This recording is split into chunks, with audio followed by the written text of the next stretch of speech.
protect us all night long, Lord. Lord. We just want to say thank you. Right now, Lord, we just ask for a word from you right now. Lord, I ask that you increase as I decrease, Lord. That you give me the strength right now, Lord. Lord, you know what my body is now physical, Lord, but just a little touch from you, Lord. Help. In Jesus' name, amen. God, our Father, Jesus, our Savior, the Holy Spirit, our Comforter, to Pastor Adams in his absence, Andre, Mr. Shadley, to be here. House of the Lord one more time. Amen. Bear with me. Had a long, rough week. Amen. Thank you,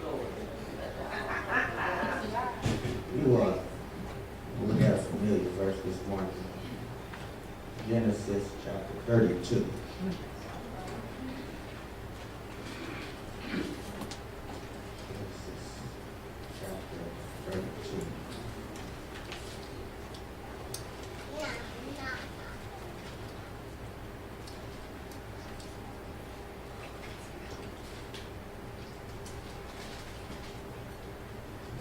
Genesis chapter 32, we're going to look at the 24th verse. Genesis chapter 32, starting at verse 24. I'm reading from the King James Version.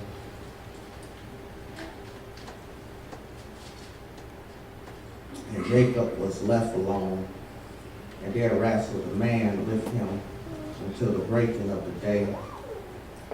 And when he saw that he prevailed not against him, he touched the hollow of his thigh. And the hollow of Jacob's thigh was out of joint as he wrestled with him. And he said, "Let me go, for the day breaketh." And he said, "I will not let thee go, except thou bless me." And he said unto him, "What is thy name?" And he said, "Jacob." And he said, "Thy name shall be called no more Jacob, but Israel. For as a prince hast thou power with God, with men, and hast prevailed." And Jacob asked him, and said, "Tell me, I pray thee, thy name." And he said, "Wherefore is it that thou dost ask after my name?" And he blessed him there. Jacob called the name of that place Peniel, for I have seen God face to face, and my life is preserved. I'm going to stop right there. Just for argument this morning, I just want to talk about when God breaks you.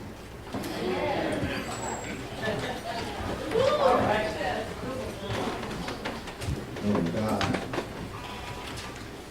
breaks you. Many times, life brings us to situations when we are pushed to the losing side. Some of you are here with regrets of the past and pain of failure. Some of you are in different crossroads in life. I'm here to tell you that God is with you at such times. And the way you surrender to God determines your blessing. We as people of God become so spoiled that we are determined that we can do things on our own. And you know when we try to do things on our own, we mess things up. Our problems become bigger. Our pits become deeper. Our shoulders extra heavy with burdens. It just seems like everything in our life is gone wrong. Brothers and sisters, don't let your pride and ego get the best of you. Because the more you let that root get deeper, the harder it is to pull it out. Some situations in life is just like it's just like you're down in a pit. When you're stuck, is like just like cat clay that is, you get in too deep. Is there anybody in here that knows what it means to be stuck in the midst of something that you want to get out of? And I'm talking about a habit that you know you couldn't break. Is there anybody that said that you were not going to do that anymore, but you did it again? Don't it feel like you're sinking the more you struggle, the deeper you get in? Remember what I said about pride and egos, because it will get you in some trouble. We have the nerve to do what we want to do, when we want it, how we want it, and we act like we are the ones in control. But I have to tell you something, God will break you. It's actually a blessing to get broke. My brothers and sisters, in the text today, Jacob was wrestling with an angel. Just some of his background, Jacob's style of relating was one of manipulating others. He tried to control life and depend on himself. He stole Esau's birthright. Esau wanted to kill him. He wanted the blessings of God, but he was trying to get them by himself. It wasn't that Jacob was an evil man, because his heart was for God, but he just went by it the wrong way. There's some Jacobs in this house. I'm not saying that you don't love the Lord, but you are going about it the wrong way. It's just like you trying to sneak and see what you got the day before Christmas. There are a lot of things that you just need to just leave alone and let the Lord work it out for you. Proverbs 19:21 say, many are the plans in a person's heart, but it is the Lord's purpose that prevails. Esau, who has vowed to kill him, in the text, all Jacob's struggles and fears are about to be realized. He's sick of his father's-in-law treatment. Jacob has fled Lebanon only to encounter his embittered brother, Esau. Anxious for his very life, Jacob, he tries to bribe him. He set a caravan of gifts along with women and children across the river of Jabbok in hopes of pacifying his brother. Now, Jacob is physically exhausted. He's alone in the wilderness, and he's facing death. He's got all his worldly possessions, and in fact, he's powerless to control his fate right now. He collapsed into a deep sleep on the banks of the river with his father-in-law behind him and Esau before him. He was spent to struggle any longer. There is a point in our life where it gets too much for us. When we're at a breaking point. When there is nowhere to turn. I told you earlier, just like a pit, you can't go nowhere. Sooner or later, everyone will have to go back and face their past. Maybe it's a broken relationship you thought would heal. Maybe it's a broken promise, a job unfinished, a task incomplete, a lie you hope will never catch up with you. You got to face the people you hurt. A time to own up to what you did. We can just go through life hurting, people saying that it doesn't matter because it has to be done to you. But Jacob, right now, he's learning the truth the hard way. As the memories of the past float back to condemn him, his fears of tomorrow overwhelm him. That night, Jacob got up and took his 2 wives and his 2 maid servants and his 11 sons and crossed the fort of Jabbok. After he had sent them and his possessions across the stream, Jacob now is all alone. And my brothers and sisters, we get in a time when we get all alone, when things pile up, when things just get too heavy, you will always find yourself alone. No matter how many people you call, no matter how many songs you play, no matter how many Bible scriptures you read, you always find yourself alone. God brings us again to this crisis point where self-sufficiency is shattered.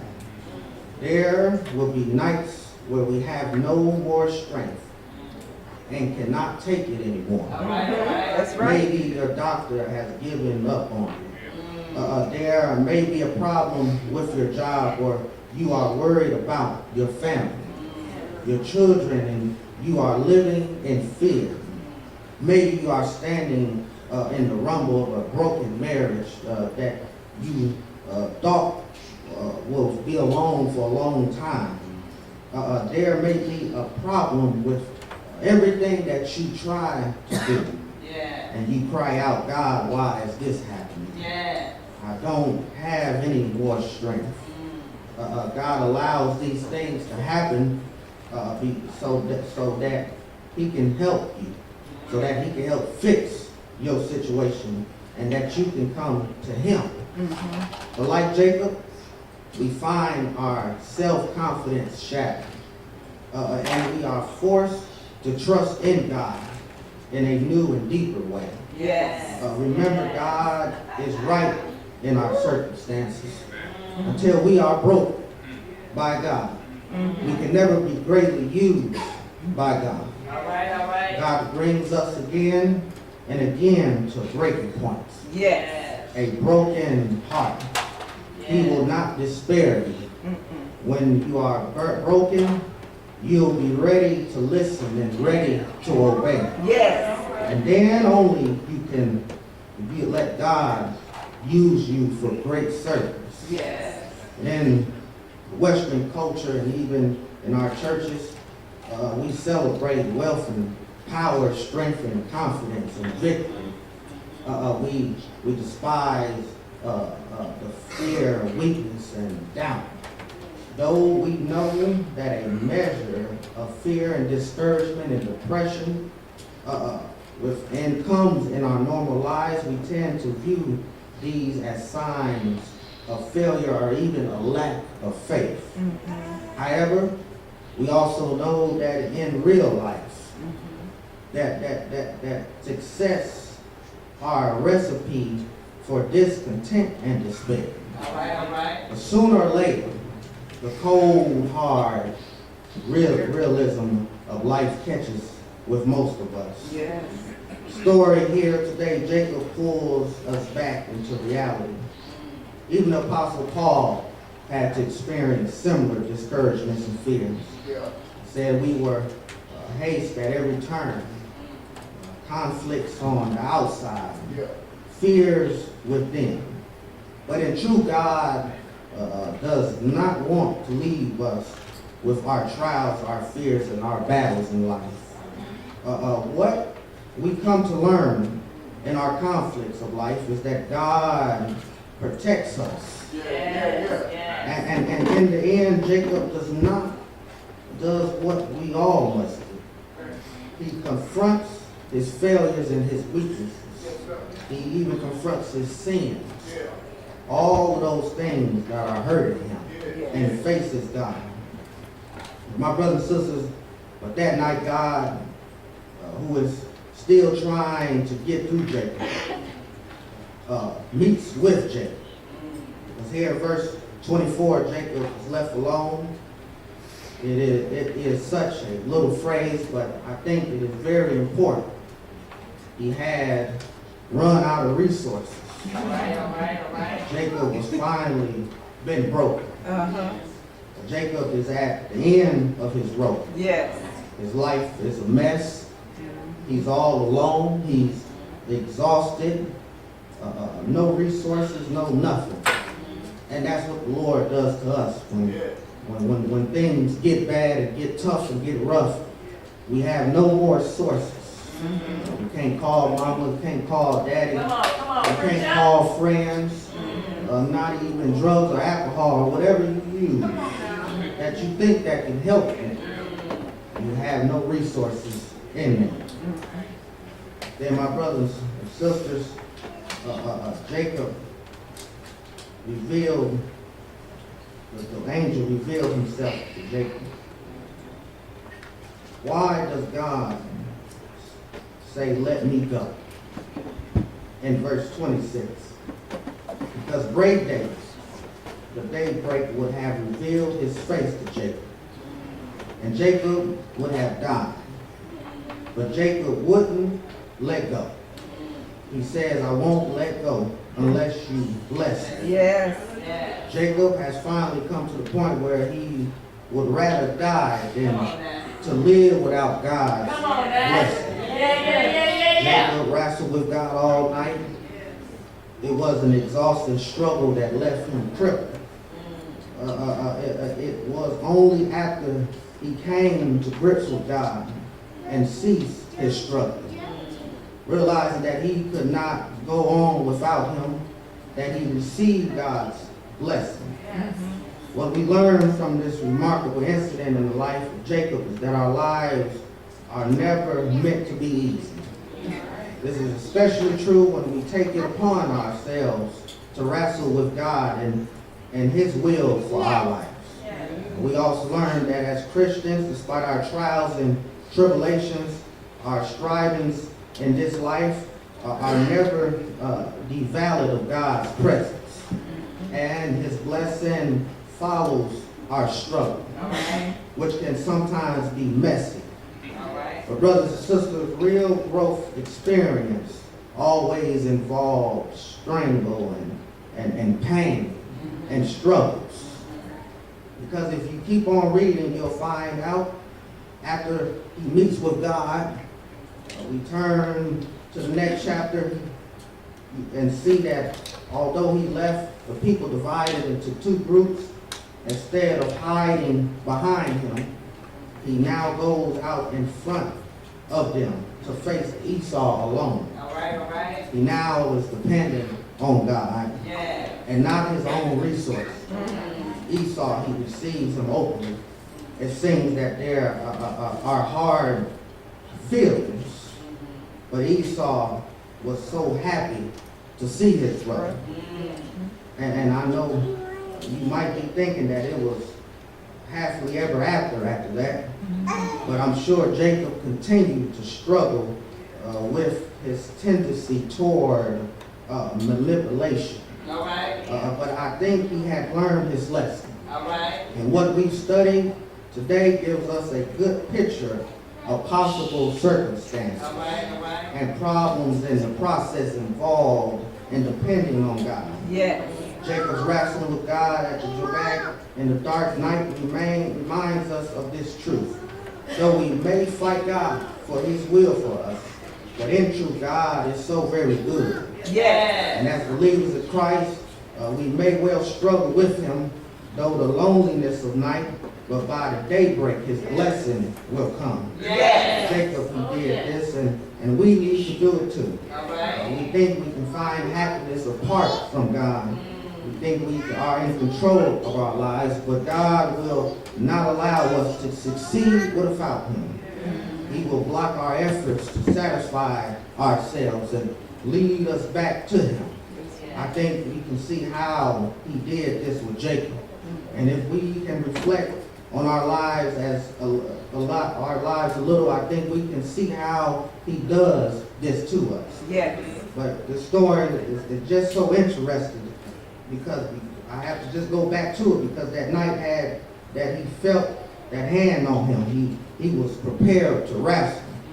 He used every hold to man.